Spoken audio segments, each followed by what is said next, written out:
YCP అధినేత జగన్పై Yadava corporation chairman Narasimha Yadav తీవ్రస్థాయిలో మండిపడ్డారు. మూడు రాజధానుల పేరుతో జగన్ గతంలో కాలయాపన చేసి రాష్ట్రాన్ని అభివృద్ధికి దూరం చేశారని విమర్శలు గుప్పించారు.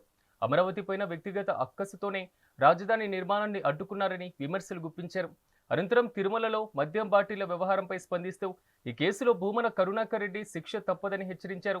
తప్పు చేసి ఏమీ తెలియనట్లుగా మాట్లాడడం భూమనకే చెల్లిందని ఎద్దేవా చేశారు.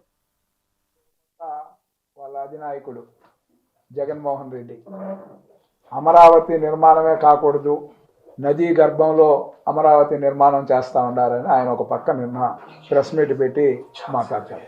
జగన్మోహన్ రెడ్డి 5 సంవత్సరాల రాక్షస పాలన తలపించే విధంగా ఏ విధంగా పరిపాలన చేశాడో ప్రజలందరూ చూశారు.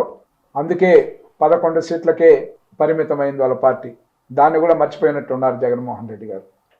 ఆ రోజు చూస్తే 3 రాజధానుల పేరుతో 5 సంవత్సరాలు ఏ విధంగా ఆయన 5 సంవత్సరాలు కూడా ఇది చేశాడో మనం చూసాం.